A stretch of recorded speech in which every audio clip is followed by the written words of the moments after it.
this is Shania Sound Podcast, and today I'm joined with Big Muvva, Venus Bby. So, like, obviously, socials will be put on it after. But how you guys doing, first of all? baby, I'm hungry. That's literally, I'm hungry. I'm waiting for my man to bring it. Like, literally. No, I went to go get snacks and they said that you can't eat. Literally. So, like, what was the point? Baby, I could have saved some money. Girl. Also, how was your birthday? So, my birthday was very messy, but I was in Portugal. It was very beautiful. It was like he did everything for me. Like he made sure that it was what I wanted. Like it was green ocean. Like girl, As it should be. baby, you see what I'm saying? So I didn't do anything. Ooh. Yeah. Careful with the light. Thank you. We are recording. Why didn't you even knock? Right. Yeah. Okay, so yeah, that's the guy.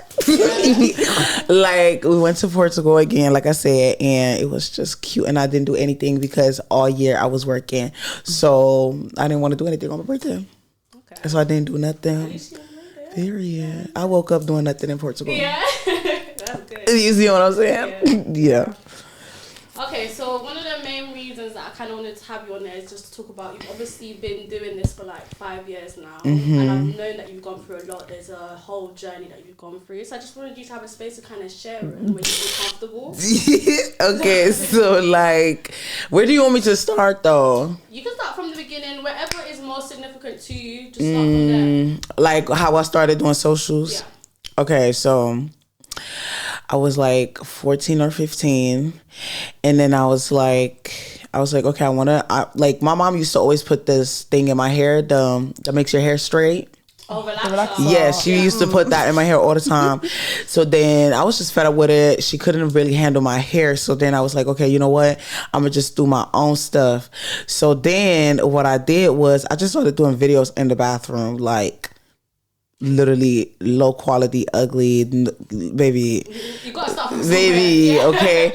And then I just grew a following from there on Instagram, and then one of my videos went viral because there was this one she's like a rapper artist, but she was a kid at the time, and she made this song, and I made a video to her song, and then she reposted my video on her page, and she had like 2 million followers or something at that time. And then everybody went to go follow me, and that's when I blew up on Instagram. Then I started doing TikTok, and on TikTok I was most known for doing hair and wigs and stuff like that. So that's basically how I got into the game. Okay. Yeah. Your hair when you're thriving. Baby, that's wild. Yeah. No, before we change the subject, one thing I wanted to do, like, touch upon is when I met you, like, when you meet these creators that have their platform, I just thought you was going to be, like, really stush and, like, you didn't really want to talk to someone. So I just want to say, first of all, thank you.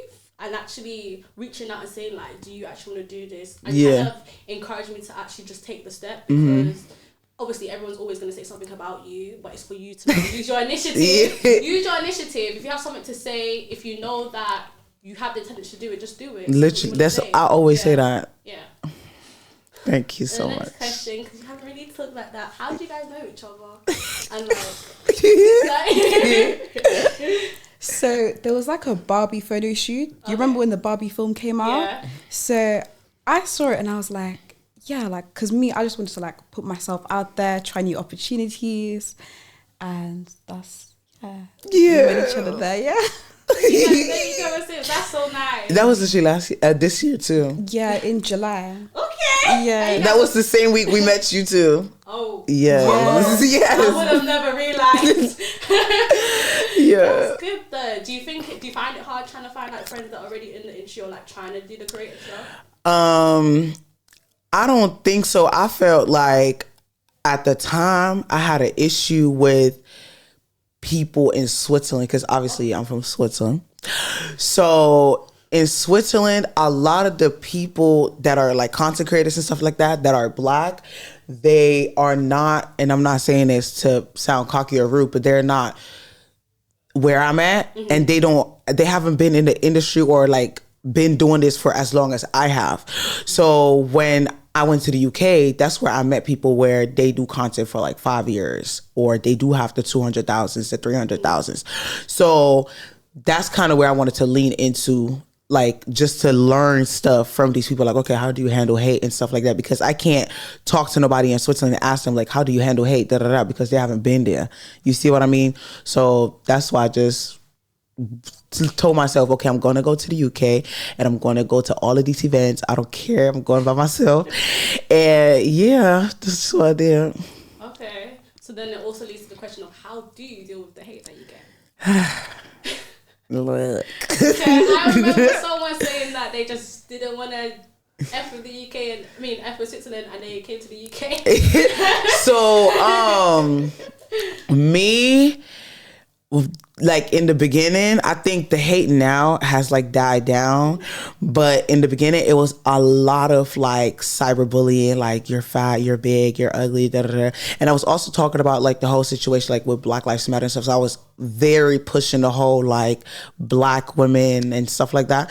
And obviously because I'm from Switzerland, a lot of people didn't really fuck with me saying that, but also Black people didn't fuck with me saying that. So you just see a lot of your friends turn on you. So it was not that like online hate, like when I get hate online, I can deal with that.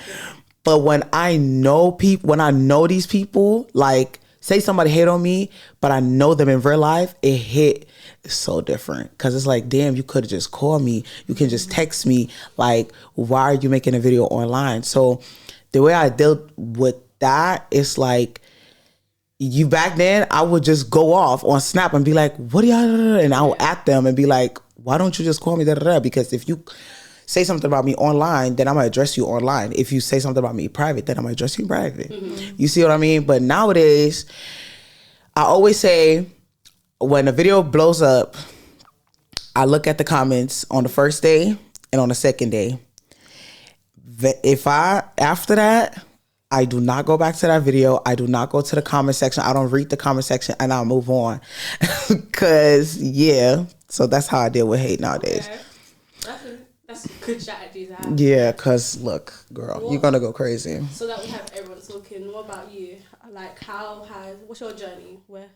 So I'm like a new creator. Yeah, that's good. That's so good. I feel like because I do like music. I feel like when I receive hate, for me, I haven't had people in real life, I'd say.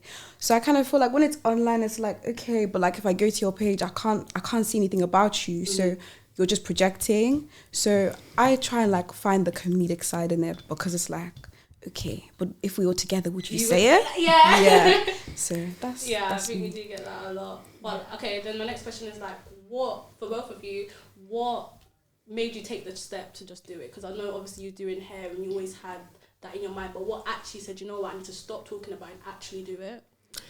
I think for me, like at the time, I didn't have no friends. Okay.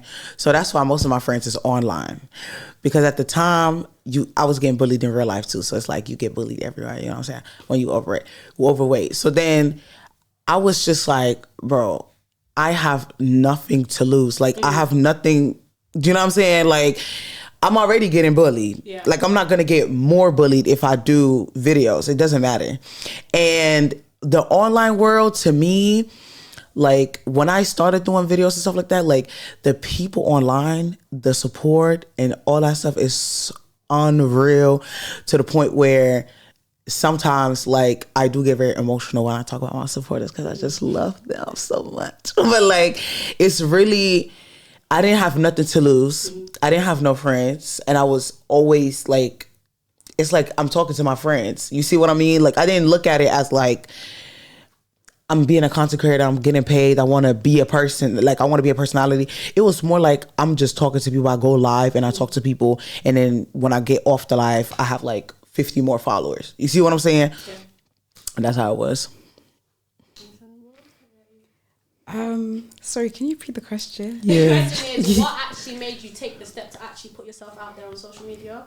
Oh, okay. So basically, I used to work in this seatbelt factory. Okay. And like all the walls were white, and like it was just very depressing.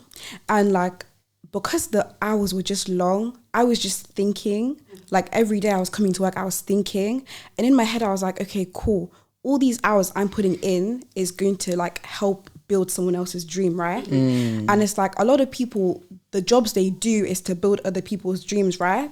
And at the start, because me, I like to like learn like how do you like people become successful, how do they start? And they always say like when you start, like, you know, people maybe laughed, joked, but then when they're successful, it's okay. Yeah. So it's kind of like, I feel like me, I'd rather just like try my best, you know, fail, learn, become better, and then see how it goes than to like be depressed, making someone else happy. Yeah. Yeah.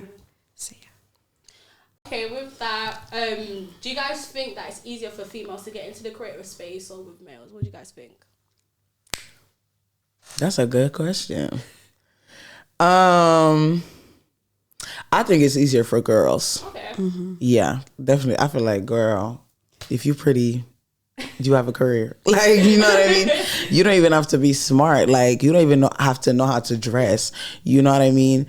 Especially with wigs. Like, if you're a pretty girl and you throw a wig on and you make a video and it goes viral, you have brand deals already coming to you. Like, so, yeah. And for guys, I just feel like with guys, I think it's harder because it is harder. I feel like guys judge guys so hard. Like if you're not like the stereotypical Yes. like way how social media like if you're not like the way like how social media wants you to be, then I feel like it's hard. Like for example, you know, like Dammy from Love Island, like he expresses like more of his feminine side as well. And like I feel like maybe if he didn't go on Love Island, he would face more hate. And if he wouldn't be in a relationship. Yeah, 100%. A lot of the time they were saying that he's too feminine. Yeah. And it's like, what do you mean? Like, it's not feminine to kind of brace your opinion. It's not feminine to want to dress the way that you want, kind of thing. So yeah, I do understand that with like Dammy and all of that. I think for guys, it's also like there's only one type of style that they feel like is acceptable, which is the most horrible style, by the way. So like when you see like guys that, you know, wear color or like they do kind of like, you know, like a 90s classy suit, Like Tariq from beige, you know what I mean? Like if they have like clean everything, a lot of guys don't like that or they're not going to support that.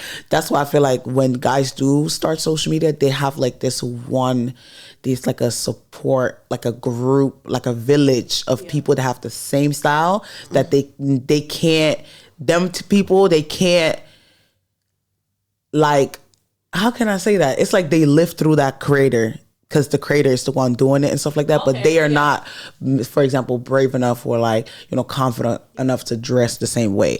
That's why I feel like they have a more like cult-like following. Okay, so Yeah. it's like vicariously living through something. Yes, Yeah. yes. Yeah, I completely understand that. Yeah. So, yeah, but like, couldn't we say that's the same thing about certain females as well? We like kind of hold on to certain images so much that we kind of become that person that we look up to rather than being expressive about being ourselves. I feel like that's more in the UK. Okay, true. Just because it's like the sorry, but like the UK is very like, if you're not this one way, people they're ready to jump and hate. Whereas like when you look to the US, it's like everyone's kind of doing their own thing, expressing their own way. But here it's very much like, if you're not conforming, we're gonna hate. So I feel like, yeah, I've seen that a lot. Like I can't remember the creative's name at the moment, but she is, I would say, plus size, and she's a bit darker on the skin tone. And I think there's a lot of time where not really the females, but some of the male creators will come out, even the fans. So then I do understand that if you don't fit a certain body expectation, a certain imagery, then you're going to have the hate. You're going to have these different types happening to it. Whereas if you go to the US now, we've got Lizzo. She's a big woman. Let me not say Lizzo because there's some things coming on. No, there's a lot of plus size creators. Yeah. Like now, she's definitely. There's this one creator. I think her name is Gian or something. Her too, but I feel like for big girls, is the reason why people like hate is because we will have the same style, like some of the skinnier girls, but it's just like it doesn't look flattering for other people. But it will be like I'll have say I have a jumpsuit on, and then she has a jumpsuit on. People will have a problem with me having a jumpsuit on because it's just like for my body type. I'm trying to. It seems like I'm being provocative when I'm not. Like that's just how I look like. You know what I mean? So I do think for bigger girls, it's a bit harder as well to get into the game. But yeah, and the body positivity and stuff like that kind of just started. So all the stores and the Skims and stuff like that, they're just now being inclusive, and the model agencies and stuff like that, they're just now being inclusive. So everything is kind of new. Yeah, I'd still say the same thing about skin tone as well. Yes. The darker you are, the harder it is for you as well when you want to be in a creative. But even if it's a normal person and you just want to find makeup, it gets harder and harder. Baby.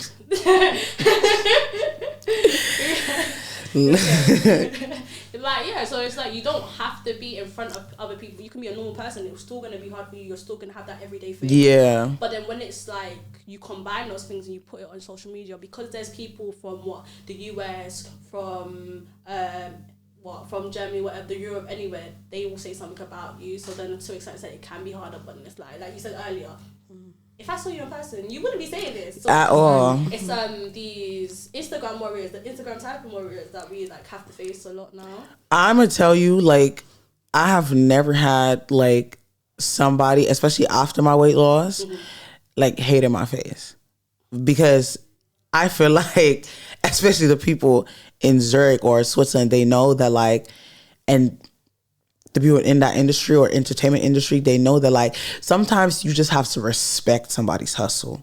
When you so angry, she's fat, because it's easy. Yeah. It's easy to hate on, for example, on her for her music, or it's easy to hate on somebody because they're plus size. But then when they actually get there, if she will say she'll blow up, or say me, I lost weight, you cannot hate. It would be so dumb. You would look so dumb. It would be bruh, how you gonna hate on somebody that's literally trying, or that literally made it, because you're still in your 1 bedroom. You know what I'm saying? Yeah. Girl. So yeah, I feel I don't know. Yeah. Yeah. Yeah. It's this. Just to quickly say, it's this thing of you're internalizing kind of thing. So because you don't feel a certain way about yourself and you see someone who's similar to you or looks the same as you, you kind of put that hate that you have for yourself onto other people. That's so sad. It is sad. What the fuck? It's really what do you want me to do that you don't want to pick up a camera? Yeah. I don't know. Yeah, I'm sorry that you're insecure. I'm sorry. What do I have to do? Everyone has their demons. Everyone goes for something, but you don't have the right to now go and use that hate that you have from yourself onto someone else to project. My thing is, you have one life. Yeah. I look at it as okay, if I wouldn't have started 6 years ago, I would not be sitting here. Yeah. I would not be in the UK. I would not know this person. I would not know her. I would not know him. I would not know nobody. That's crazy to think about. So it's I wouldn't, the way I think is the way I am right now, next year, I'm not going to be in the same place. Mm-hmm. The same thing for you. Say, for example, you starting in this room, maybe the next year you can have your own studio. You see what I'm saying? So it's okay, we started somewhere, but next year we're going to be at a better place. So it's if you spend all your time hating, you're going to get left behind. You see what I mean? Yeah. Damn, that's crazy and embarrassing. Yeah. But yeah. Yeah, being left behind. Like, I mean, I see, like, I've literally just started uni. I've seen a lot of people that I still have social media. I see them doing different things, and like the people, they say they want to do something, but they just kind of stand still. They don't. Yeah. They just kind of watch people from the sidelines, kind of cussing out people from the sidelines. You're gonna get left behind. You will always. Because by the time, like, we walk into a damn, I don't know, Selfridges, get our fucking things, you need to go on DHgate. Yeah. You see what I mean? Like, no judgment. Yeah. We love DHgate. But, like, you know what I'm saying? I feel like, boy, if you want to do something, go at it. Be quiet. Stop hating. Do your thing.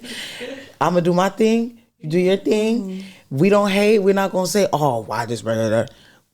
If you're doing something it doesn't really sound right, hey, you might want to, I feel like I give more constructive criticism. Like, all right, I feel like that's not really, you know what I'm saying? You might want to go into this or you might want to do this, but I'm not finna be like, man, that was so fucking booty. That's so ass. That's so trash. Yeah, why would this person do this? That's so...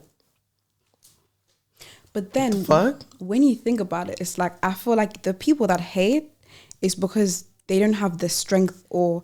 the confidence. They don't believe in themselves. And I think sometimes, you know, when you see hate comments, it's kind of like, okay. Or when people are hating, it's like, okay, I feel bad for you because this time, you go on their page. This time where you could be growing, developing, becoming a better person, instead you're watching and saying horrible things on all my videos, but you're watching all my videos. Yeah. You know, thank you. And I'm still going to get paid. Yeah. You like me, you're cussing me out, but you're still watching. But I'm going to get paid. Yeah. So, come on, like, what is the real reason why you're doing it? Because what? In the end, when I'm making money, I'm increasing my platform. What are you doing? Just staring there, hating? Like, it's weird. That's what I'm saying. Yeah.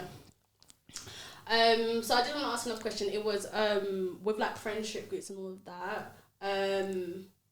How do you think the friendships when you was younger kind of influenced you as well? Because I know you guys have a very new friendship. Obviously, we met around the same time. Yeah. How do you think your friends around you kind of influenced you to want to do more? Well, they didn't. They didn't. Like, girl, I don't want to be rude at all, but I blew up on my own. Yeah. You know what I mean? Like, at the time, I was, like, my friend was very famous, very known on Snap. I was the side, like, it's like I was her friend. Yeah. You know what I'm saying? So it was never like, man, we got to get out the hood. Like, it was never those conversations. We never had those conversations at the time. Now we do, but not at the time. It was me alone. But the friends that I have now, like, they get me out of bed. I need to do my things. They send in the affirmations, and it's like, they love me, my love language. Like, it's like, I've never experienced, like, this amount of, like, love, but, like, platonically. Yeah. You see what I mean? Like, they really make sure, okay, you know, you can take a break. Because, see, me, I do work a lot. So, like, you can take a break, you can chill. Or, like, yesterday, when me and her, we went out, we went to Selfridges, I went to go buy me some things. And she was just like, I love that you're treating yourself. And I'm just like... You know what I mean? So I think the people that I have now, I feel like that's what I needed back then. Really, I love y'all. I love you too. I love you. Yeah. What about you? So for me, I feel like, so your question was, how did your friendships? Like, friendships back in the day influence you, and how are they still influencing you now? I feel like the friendships I had when I was younger, kind of like, I feel like the people I was around when I was younger were very much like fixed mindset type vibe, which I think I'm thankful for, because although like I could always like see things differently and like have like bigger goals, for me it's kind of like, cool, let me just stick to myself. Let me just like figure it out type vibe. Because I don't know, I feel like growing up, I realized that not everyone dreams big. Like, not everyone wants big things for themselves. Like, they're okay. So I feel like that was like an interesting lesson to learn. But then I think it's also good that like I like having people that maybe didn't believe in themselves, I was able to know that at least I believe in me type vibe. So I feel like, yeah, like having that environment, it was kind of like a test, but I feel like I'm glad like I wasn't swayed, because I'd always hear things from my friends like, oh, okay, but let's be realistic, or if it doesn't work out, if it doesn't work out, okay, what's your plan B? And I remember even at uni, I had this one friend. Shout out to them. But like, we'd have conversations and she'd always be like, okay, cool, but like, if it doesn't work out, what job are you gonna get, what not? And I feel like having people doubting, like even like me and my goals, kind of like reinforced like, I believe in me, let me just stick to me, let me not talk too much, but like focus on my craft, whatever that may be. So yeah.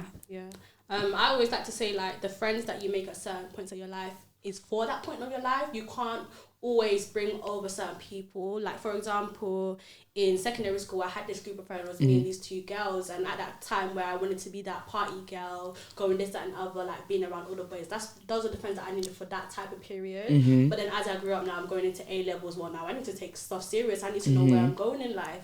It's like I have these new type of friends. I'm not going to speak to stuff about that because they weren't the right type of friends. I'm living with that right now. But you kind of have to live and learn. Those people are for that time, and as you begin to elevate, you add new friends that hopefully what you guys believe kind of align. So I think what I was doing, I was very different from you. Like, because I was the content creator, I tried to make all of my friends content creators. Like I would literally tell them like, just I still do that. like just do content, just always. And it's like, they be like, yeah, no, yeah. Then they delete their pictures. Then they disable their stuff. Then I would come back and be like, you need to, like, we can go out, like, let's do content days. Like, I'm really that type of person because I used to always take my pictures on my own. Nowadays, and that's why I'm very proud of them. Like, my best friend started content. My friend that I was talking about started content. Like, so many people that I've been drumming it in their head, like, bro, there's money on social media, and they're finally like getting there. And I feel like some people just need that kind of like push and like reassurance, like words of affirmations, like, you can do this. I'm literally the proof that you can do this. You can get paid off of this. I can show you how much you can get paid. Like, and I feel like that they kind of needed that to also stand in front of the camera. Yeah. Which I'm very proud of y'all for doing that. Shout out to all of y'all. Like, at least you like encourage your friends, because I'm not 100% sure, but I'm assuming like certain people will build their career, build their social media reach, but then leave their friends alone. Like your friends weren't there saying like, girl, like, are you posting? Are you doing this, that, and the other? So at least you was that person that, yeah, come, if I want to do it, we can do it together. We can build up. We can show that like.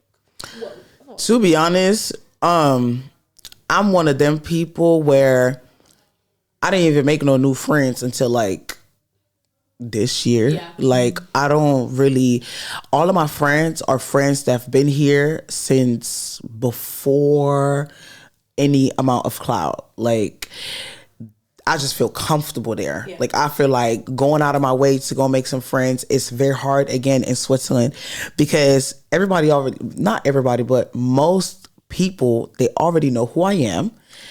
So it's like, they already come with this like, oh, I thought you're arrogant. You know, they always come with this one. That's the best. That's the best one. Like, you're so arrogant. Like, oh, I heard that you're arrogant. Then when they like talk to me, they be like, I thought that you was arrogant. Like, you not even like that. And it's like, yeah, say swear. Like, you know what I'm saying? And I also feel like here, a lot of people, I always say that they don't want to be friends with Abigail. They want to be friends with Big Muvva. Mm-hmm. You see, those are two different entities. You see what I mean? So they don't want to be around like when I'm crying or when I need to talk to someone. They want to be around when I go out to make some content or where I go to, I don't know, to a clinique event or to some event. They don't want to be around for anything else. So I've learned that a lot of people is definitely opportunists. Like they want to take the shortcut to being a content creator when, nah, it took me 6 years, baby. If it takes you 5 years, you finna go through those 5 years. I'm here. I love to help. I always love to help, always give information. What do you need? I'm gonna tell you, I don't have a problem with that. But I feel like when it comes to a point where, hey, how do I edit this? How do I do this? But not a how you doing? Yeah. Did you eat? Yeah. Did you drink water? Then I'm gonna need to cut you off. And I feel like that's why I came to the UK, because in the UK, a lot of people are already known. Like a lot of people are already do content, so they already deal with what I'm dealing with.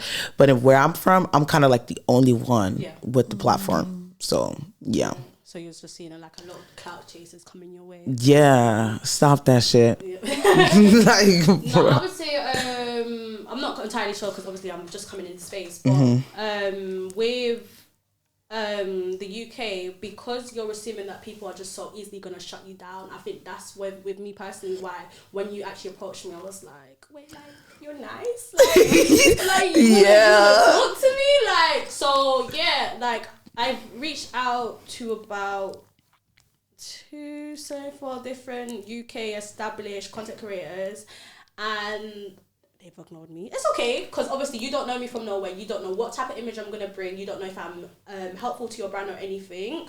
But I think when you meet someone from now a different place and you're like nice and you're willing to give the information, that's when it comes from. I think I can't even lie. Sometimes I also ignore some people. Fair enough. Look, I pick and choose. You know what I mean? So I'm not even mad at them for that. I think if the level that they're at, like if they're at a 200K-ish, I don't know, up, obviously they want to work with people that already established and stuff like that. Me, I don't have a problem because, see, I still go outside. I'm still in the streets. I still go to the worst part of London. So like I don't have a problem like working with people because, bro, why would I not work with you? Like what makes me not want to work with you? And I feel like it was meant for us to meet each other. Like that day was so spontaneous. Why would I not want to link you? Like, you know, you cured. Period. Yeah. So you've been a bit shy. Like, do you have any opinions on it? I want to make sure that you're involved. 3 of us. Come on. Thank you. Can you repeat the question? So the question is like, do you think like, what, are you originally from the UK? Yeah. Yeah. Do you think it's been hard kind of reaching out to certain people? You just haven't done it. You just kind of stayed in your Yeah, I feel like me reaching out, unless it's in real life, I don't think I'll reach out online. I don't know. I feel like with people that I tend to network with, they just always seem to be from outside the UK anyways. I don't know if it's just my energy or like, I don't know. But when I tend to like find people, they tend to be from outside the UK. So yeah, I don't know if that. Do you think they're friendlier? Yeah, I feel like people outside the UK are more friendlier. But I feel like here in the UK as well, because for example, before people blow up, right? Let's say they try reach out, they have a bad experience. So it's like, I feel like when they blow up, they feel like they have to be that way, which I think is kind of sad because it's like, okay, sure, like you had a hard time growing, whatever, but like, you know what it feels like to like have so many doors slammed in your face, like you're trying. So it's like, I don't understand why, like, you know, some people from the UK are a bit like standoffish and kind of stush, but it could just be the culture, or it could be their surroundings, or their mindset and how they feel. So, yeah, because I've heard like a lot of people would get to that place and they stop being that person that didn't understand the whole thing. Yeah. So that happens a lot. Like with you saying that they don't understand your social media presence or being Abigail, like that still happens a lot of people singly. Like just because you don't have your friends, you kind of change the person to fit what social media wants you to be rather than who you are as a person, which in the end can also cause like mental health issues as well, because you just feel it's kind of like an out of body experience. You're just doing this because this is what people expect you to do rather than who you are as a person. I think that's it depends on how you start on social media. Because if you start off on social media, for example, never doing a video without makeup, and then you do that for the first time and you get like ridiculed for it, that's gonna affect your mental health. But if you already come on social media, on a Monday I'm gonna have makeup on the Tuesday I don't, it's also more relatable, more authentic, and that's what people want anyways. That's what people gravitate to anyways these days. Like all the fake, highly filtered stuff doesn't even go far anymore. You know what I mean? And that's how I started. Like I come with my hair all raggedy, like all crazy. Online, I didn't care because, again, I didn't do social media for any benefit, like really, until I knew that, oh, you can make money with it? Oh, okay. You know what I'm saying? But yeah, it really depends on how you present yourself online. Definitely. So then what would you tell people that want to get into the industry? Like, what would be your inspiring words? I would say just post that damn video. It's been sitting in your drafts for 60 days. You know you want to post that video. You keep looking at that video over and over. You know you edited that video so good as well. Just post the video.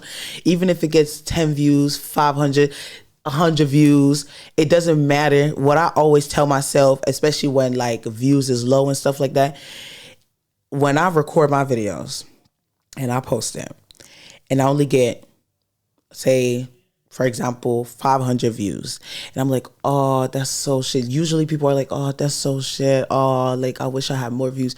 But if you had them same 500 people in your room watching you record this same video, the floor would go in. You know what I mean? So like I always say, it doesn't matter how much, like 500 people is a lot of people. It doesn't matter, views and all that stuff doesn't matter. Just do what you love. The right people is always going to gravitate to you anyway. This is a pool. Like people are going to come to you naturally. It doesn't matter if you use 30 hashtags or no hashtags. If your videos is going to go. So post a video. Yeah, and I think it's more important to have those 500 people that will always watch your stuff than have like these one-offs people. Right. That's not going to help. Right. Yeah. So, yeah, I don't know. Yeah. What about you? What would you say? I know you're still new, but like, what would you tell these younger lads? I'd just say, for me, like, I just like to have fun with it. Like, I feel like a lot of people put pressure on themselves, but it's like, just, if it's your passion, you enjoy what you're doing, like, don't go in with the mindset of numbers. Just enjoy it, learn, like, see how it goes, make mistakes, like, you can look back and be like, I'm glad I know this now. Now I can do this. Like, I feel like for me, the way I look at it, I'm just excited to like see how the journey goes, grow, you know, just enjoy it. Don't be scared. Like, let's, you know, grow together. Don't feel the pressure. Just like have fun with it. Because when you're having fun and then like when you have fun and then people come and they join in your fun, it's just like, okay, well, I'm not doing this because I want to make money. Yes, that's a bonus, but I'm doing this because this is something that I like. I have something to say. I have the time. Let me just put myself out there. It's not all the way kind of hiding away. It's being your openly true self. Yes, some people might not like it. That's okay. Not everyone's gonna like you. And everybody shouldn't like you. That's weird if everybody likes you. Like. Or people say they like you, and it's just like they're talking about you behind your back. So it's like, what do you really want? Like, you do that. Like we're in a situation where we can't win no matter what. So why should it matter? That's what I'm saying. It doesn't matter if you skinny big, if you blonde wig, black, bruh. People will hate on you for this fit. People will hate on me for this fit. We're all fully covered. People will still have something to say. Why are your edges like this? Why this? Why da. But then when you look at them, it's like, let me keep on. You know what I mean? So like, look. Or we have that thing of like, oh, why are females always starting podcasts? Like certain females need to stop. What? Y'all niggas need to stop. Like what you mean? No shade, but it's like, Y'all niggas need to stop talking. I just feel like no shame of it, but like I feel like all people, like certain guys think they're gonna end up like shits and giggles. No, that's not the truth. So I'm just like, I'm saying like you see me watching James and Wuhad like all the time, but like you're not gonna be like that. They're not you. You're not fresh and fit. Yeah, you're not. You're literally not fresh and fit. So if you have the time, you have the space, and you're a female, just come out and say what just you want. talk, because stop. See, this whole podcast, we didn't talk about no relationships and niggas is trash and all. See, it works. Yeah. Like, it works. Like. Yeah, we're not trying to do the same thing. We're here, we're openly, we're just expressing ourselves. So why is that a problem? What could you expect us to say? Oh, his body count has to be this. Or I'm so tired of this conversation. Yeah. Some people are just I hate this conversation. Others are saying it. Like, do you think your favorite celebrity, just because she's singing about, he has to have this amount of money? Bro, when you love someone, like... You're going to be with that person. Yeah, like... It doesn't matter. Do you think you're going to marry the guy that gave you 10 racks once every... But then he gets 5 other girls pregnant. Okay, and you stay with him. And then you're sharing the 10 racks, so actually it's 2.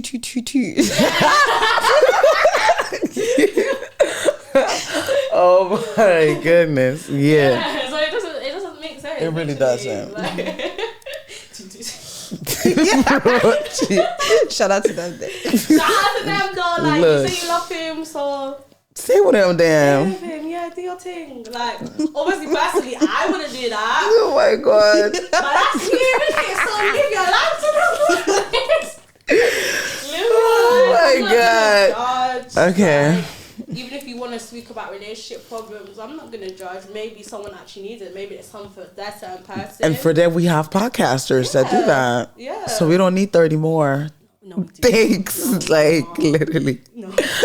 But then I think the key thing as well is that like your intention is also important, because sometimes people will do like, they'll talk about certain topics for other people's reactions or what they think other people are like. But I feel like, you know, when you're doing like what makes your heart happy, like what feels good inside, like you're more connected to yourself, and that's where you receive like the love, because you're doing things with love, so you'll receive love. Whereas if you're doing things for other people's opinions and their views, that's what you're gonna get. Then it's like, okay, when it comes back negatively, was your intention really positive? Yeah. That was a bar. Yeah. So honestly, what? No, I've seen like a lot of people, when you sit down and you watch certain podcasts, you can see that people are just speaking up to what they think will make them go viral, rather than what's something that actually affects them or something that they actually believe about it. So that's why like I've got this podcast where we're just sitting here, we look comfortable, we're laughing, we're having fun. Just say what you want to say. It's a space that you're not going to be cancelled, that you're not going to be ridiculed. It's just for you to kind of be yourself. And it's kind of like, we see on Instagram only snippets of a person, so now I'm coming here, we're having a conversation, we kind of understand more than what goes around your head, rather than just being that pretty face kind of thing. Yeah. Shout out to you for doing that. Thank you.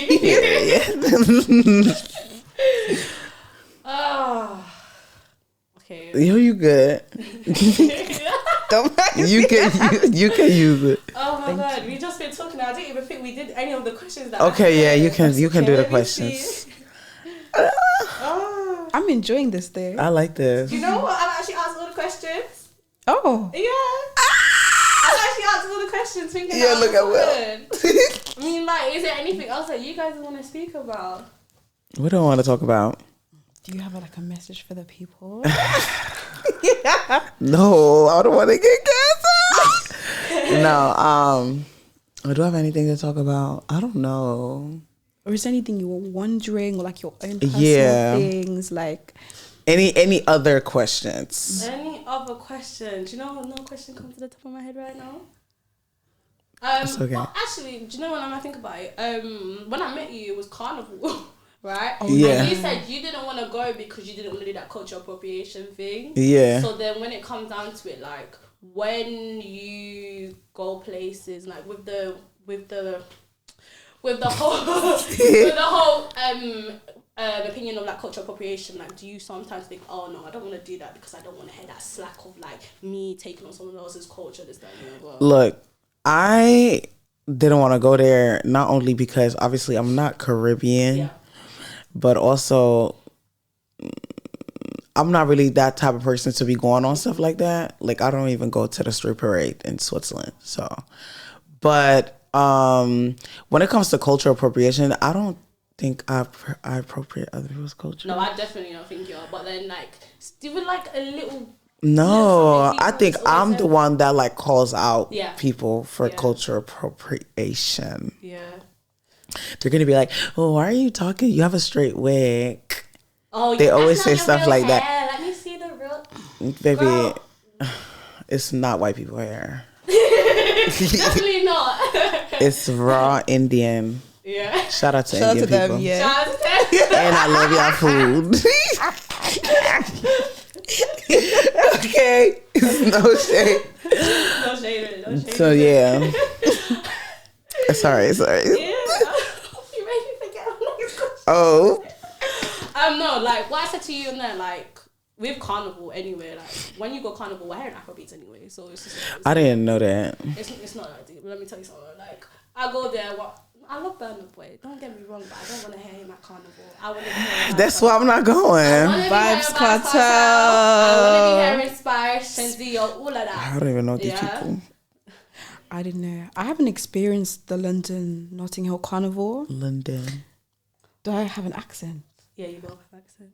We all have different accents because I'm from East. Your one sounds kind of soft, but then it's London. Yeah. But yeah, I don't know. I would like to experience it, but I don't know. Like, I know every year, like, there are casualties. And, you know. What?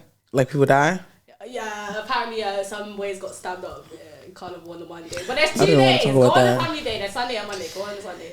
I think Monday is more about. I think what we could talk about is my weight loss. Yeah, oh my God, how can I forget that? Let's definitely talk about it. Because it has everything to do with body image as well. Yeah, and I want to get that out. Yeah. So I don't have to talk about it again. I'll just be like, just go watch the video. I've answered everything. Yeah. All right. Okay, so. We need to be serious. Okay, that's the first podcast, so we can make mistakes. Yeah, of course. Okay. So yeah, how the weight loss? First of all, what made you want to actually do it? Because like some people are plus size and stay plus size. What? Okay, so I'm gonna tell you why I was overweight first. Okay, so why was I overweight? I think one of the reasons why I was overweight was because my mom would make me eat everything off the plate all the time. And when I would go to other people, like they would be like, oh, like, you know, we have all this food for you. But even if I'm like not really hungry, I would have to eat. So I feel like then you create this like binge eating vibe. You know what I mean? I don't want to say vibe in a disrespectful way, but I'm trying to like dumb it down so it's not too triggering to people. But yeah, so that was one of the reasons. And then another reason why I was overweight was also because food is like very comforting, very like food loves me. Like, and I love food. Like, I love to just go and just eat something, you know what I mean? But it would obviously be too much because it was never a thing where I was like necessarily unhealthy. Like, I never ate like sweets and stuff like that. I'm just now a very big sweets person and stuff like that. But back then, I was not really big on chocolate and sweets and all that stuff. So I was eating like preferably normal food, but I was just eating too much, like 3 plates. Yeah. Do you know what I mean? So that's why I was overweight. So when it comes to me losing weight in Switzerland, which is what a lot of people don't understand, especially like my American supporters, like in Switzerland, they're way harsher on you with like you being overweight because it's looked at as neglect. You see what I'm saying? Mm-hmm. So they was already on my case when I was like 16, 15 years old. Like I would have to go to the dietitian to go like talk about like how my plate should look like and meals and stuff like that.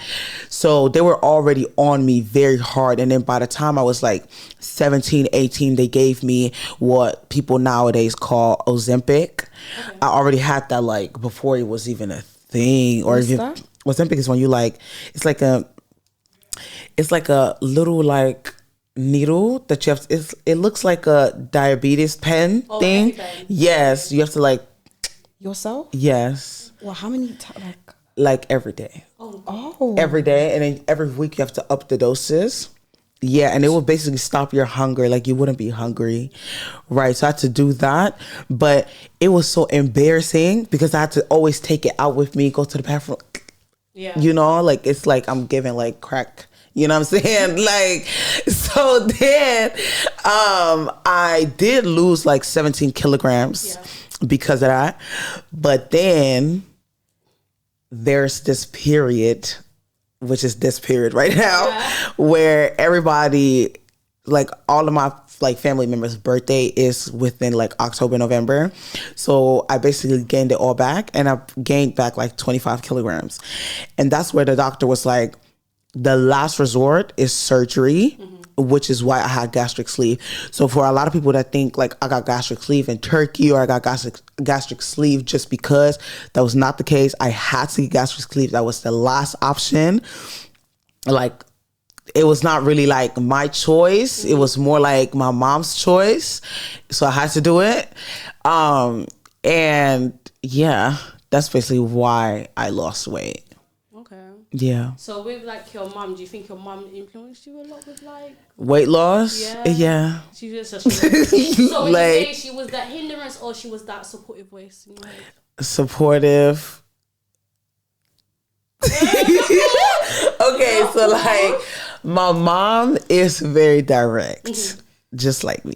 You know what I mean? So like she'll just let it be known that I put on some weight and that I would have to lose weight, and she made sure that I knew that every day. You know what I mean? So, which is also why I was just like, I'm just gonna get the surgery. Like, I don't know how I'm gonna look like. I didn't get the surgery to look like no Nicki Minaj. It was just like, okay, I just want to get this off of me, because if this is off of me, then I think my mom is going to chill on me as well. So that's why. Okay, so with that, do you think you had to grow up a bit too fast? Yeah, I think a lot of people say, like, obviously I'm now 21, but a lot of people think I'm 25, 26 based off of my maturity, which I always say is not by choice, it's by trauma. But yeah.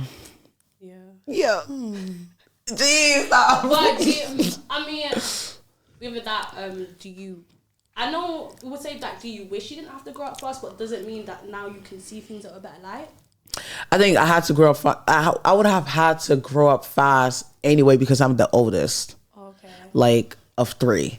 Okay. So, yeah, so that was going to happen anyway.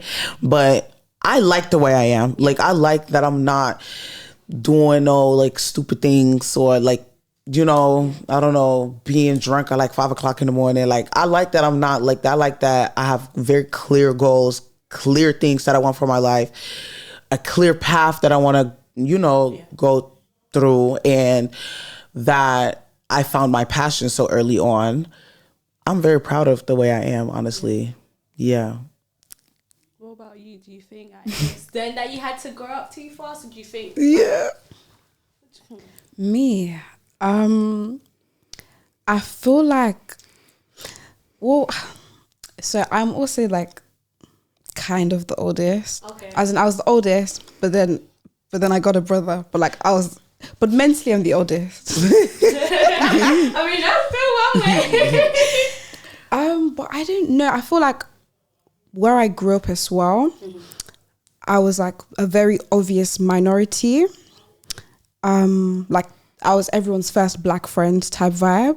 Dang. Yeah, like people would tell me like, "Oh my gosh, I've never met a black girl before. I've never had a black friend, mom." Like, yeah. That's so crazy. So I feel like, but I think it's a good thing. Like back then, like obviously I'd feel like, okay, this doesn't feel right. But then I feel like me and my mindset, like because people made it clear I was different, I was okay with being different. Because like, okay, cool. I'm not like everyone else, but that's a good thing. So I feel like, I don't know, it's easy for people to kind of like want to like just conform to the crowd. But I feel like with the area and the way people were, I feel like I did spend a lot of time as well just by myself, because like I wouldn't say everyone gets bullied. Does everyone get bullied? Is that like a? I will get into that. But Same. Let's get into Is that that. universal? Yeah. But I feel like in primary, it was known like I knew I was black. Like beforehand, like I remember when the first time someone called me black, I was like, "What do you mean I'm black?" I was like, "I'm dark brown," because I didn't see that then. But then in secondary, I remember I was bullied, and it's like, okay, cool. Like it's because of my hair. I'm the only person. I remember in year 7, I was the only one with my afro, and like people were like, "Oh my gosh, can everyone to touch it?" Blah blah blah. Cool. Oh. Yeah. So I got bullied by my best friend. No, but it's okay because I spend lots of time by myself. Okay. So when I spend lots of time by myself, I was able to kind of think, kind of see how people are, kind of like understand, like, I don't know, I had lots of time to read, like study, like understand it's actually okay to be by myself. So like now when I speak to people, a lot of people, not many people are comfortable to just be on their own. But I feel like I learned when I was younger, like, it's good, it's okay to be by yourself. So I don't know if that helped me grow up faster, probably because I don't know. But I think because I'm just used to like just doing my own thing, that kind of helped me when I was younger. And I'm glad, because a lot of people will rely and maybe stick to people that will bring them down. But like for me, I know what it's like to have nobody and still make myself feel good. Still, you know, like I think when I got on TikTok, I had no friends, but I was like, cool, like I'm learning these dances, like I'm having a good time. Like I learned to build a relationship with myself. So I feel like that helped me grow my relationship with myself younger. So yeah. Shout out to you. Yeah. Thank you. Thank you for sharing. Yeah. Oh my God. So like, yeah, first of all, yeah, I think I did go to that stage where I had to like find myself as well. But let me kind of explain it. So in primary school, like 2005, I'm a baby basically. But I was in that era where before dark skin became the shit, I was dark. I was darker than all of the other girls in my friendship group. And so in primary school, I had this group of girls. It was me and 3-4 other girls, and there was 2 light skinned girls. Sometimes this other light skinned girl, but she was a bit big. And then it was another dark skinned girl, but she was tall, dark skin. And she would say she was dark skin, babe. We was the same shade. Don't do that. It's no shade. No shade in it, but babe, we was the same shade. Don't take the piss. But yeah, I remember incidents. So I have I've been a sick kid. I have this illness called juvenile dermatitis, and it's basically like child arthritis. And what's that? It's arthritis is like when you have joint pains, like you can't properly move the muscles around. Oh, okay. Yeah. So I've had that from like the age of 5, and then so I remember I used to be taking these medications, and I would get so fat, so big.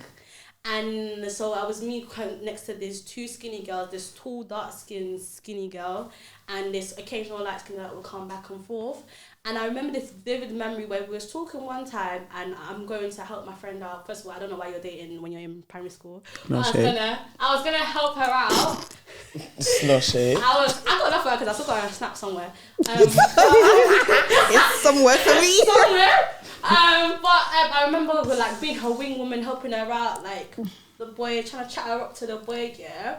And I'm standing there with the boy, and then the 4 girls just start running away from me whilst I'm trying to pick up the girl. And I'm like, wait, what? So they left you with the nigga? They left me with the guy. I'm there trying to big your thing up. So people in the playground can obviously see, because I would say not really the popular girls, but we were the popular girls. Everyone knew who he was in primary school.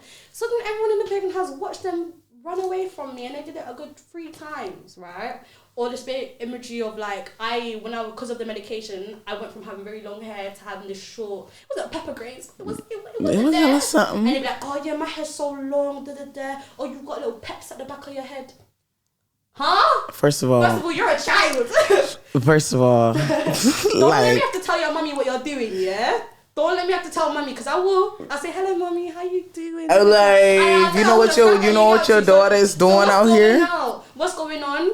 And like, I didn't really understand it when I was in primary school. Why it just happened. I just thought, oh, that's just how all friendships are. But then when I went into secondary school and I actually deep, like, these girls did not like me, because if they liked me, then they wouldn't be doing all that. Why they doing these side comments and I'm finding out about it? Yeah. So it's kind of tough. And then when you go into secondary school, because dark skinned girls were still not the shit. I don't remember how many times that different boys called me Blick. Yeah, I got Blick. It's weird with the whole dark skin situation. Like, okay, yeah, now moving away from the weight loss, we're gonna come back to that. Yeah. But like, when it comes to the dark skin situation, like, I never really understood this whole we don't like dark skinned girls. Like, I don't know where that comes from. Like, you don't love your mom, your sister, yourself in the mirror when you look at yourself. Yeah. When you turn off the lights and we can't see neither of us, like, you don't like yourself, like, what's going on? Yeah. I don't understand that. I've had conversations with guys where they would just flat out say, like, y'all girls, and I had this conversation with my brother as well. I'm sorry that I have to throw you under the bus a little bit, but like, I had this conversation with my brother as well, where he was telling me how dark skinned girls are difficult and attitudes and all that stuff, and you know, the usual regular, that's what everybody says, right? The attitudes and all that stuff. And then I was like, have y'all ever, like, and I had to talk to my brother about that.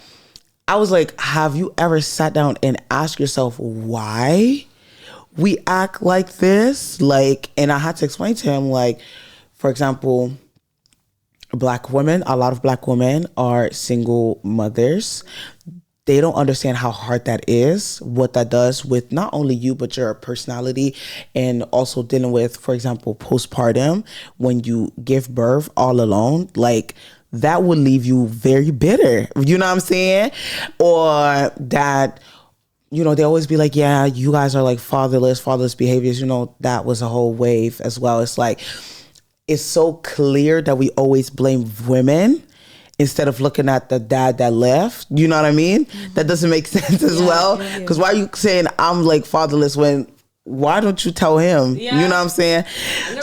Like, you know what I'm saying? Yeah. So these type of comments, for me, it's like, nobody ever like sat down to ask themselves, like, why are we the way we are? We are very loud. We are very like cutthroat. I feel like we're very like direct when it comes to things that we don't like, because it's like we already grew up with people being bullied. Like, we get bullied, we're the last, like, you know, choice all the time. So then when I do get, for example, me personally, when I do get somewhere, if I don't get like the treatment I deserve, I get upset. Yeah. You know what I'm saying? So it's like, and I deserve to be, because I've already dealt with all this. I'm not finna now go in my 30s and have y'all still play in my face. You see what I mean? And I also feel like we had to pull ourselves out the mud, like us. We had to big up each other and be like, man,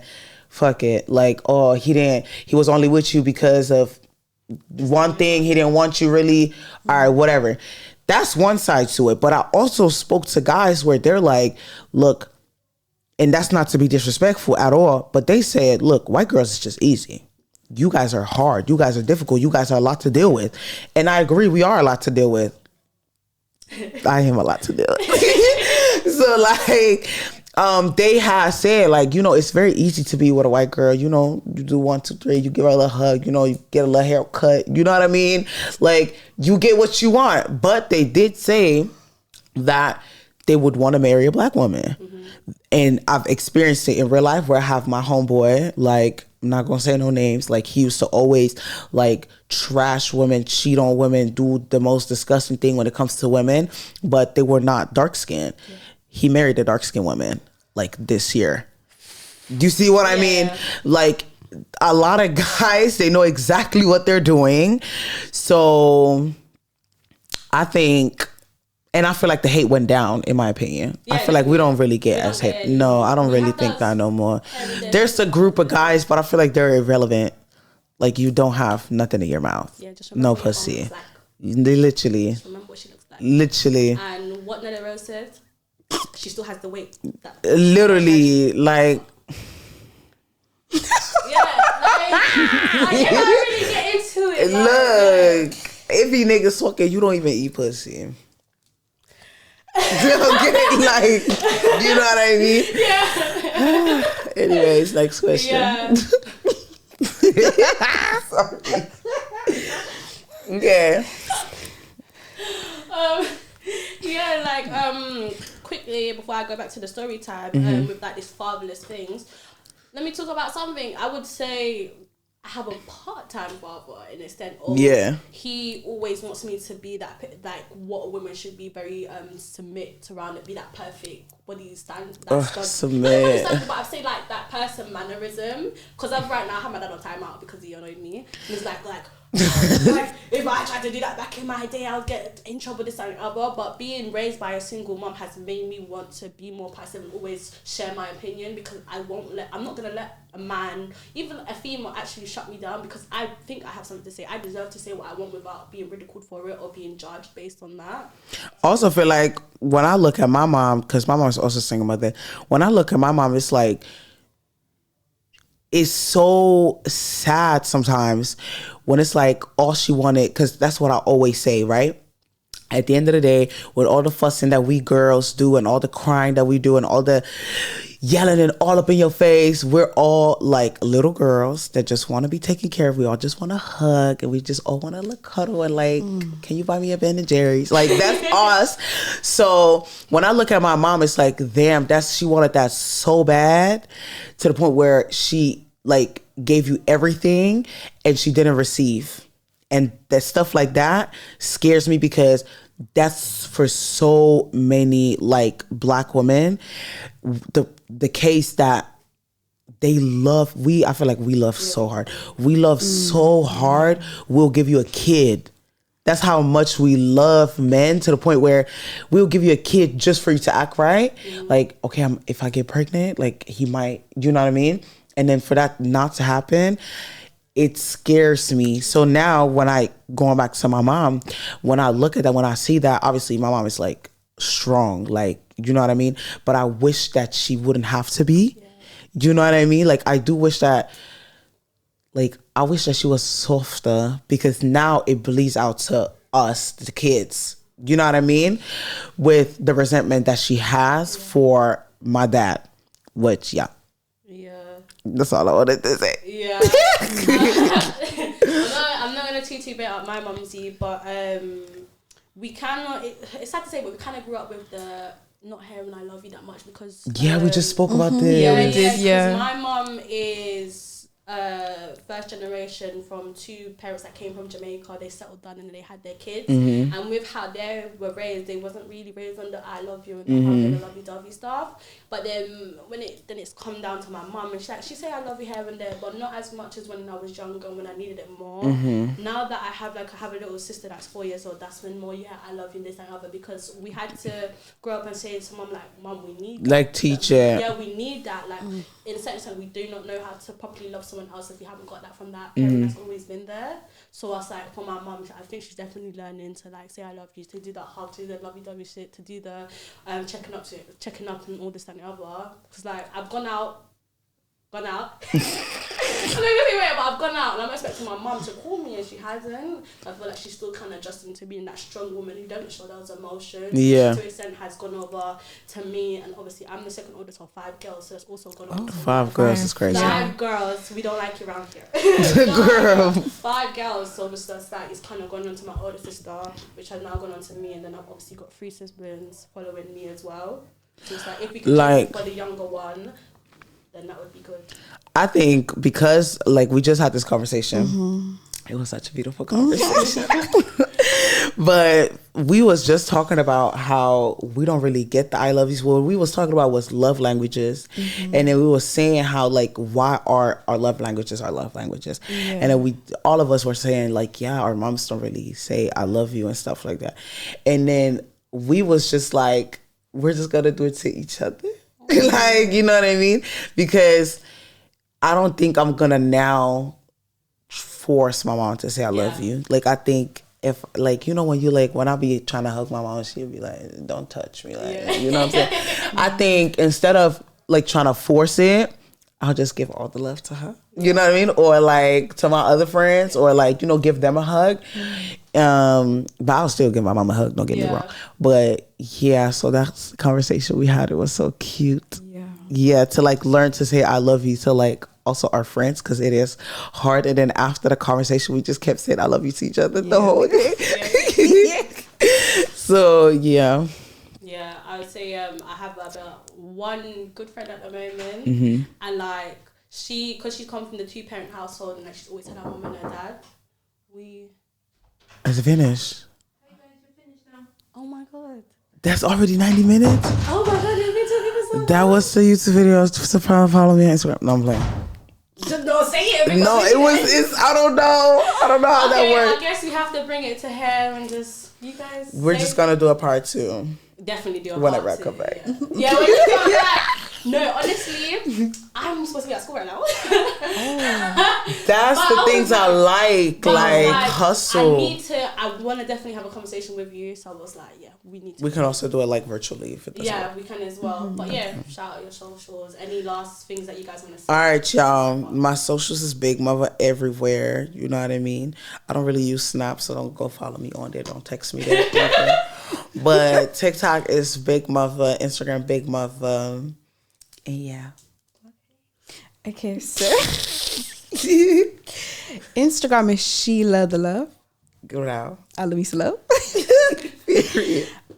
TikTok it's Chi $ or Venus Bby. I have 2 accounts. Period. I'll definitely put both of them, don't worry. Thank you. Yeah, and then I make music. So Spotify, Venus Bby. Yeah. And she just dropped her first song. Okay. So yeah. This is it. We'll definitely have a part 2. Definitely. But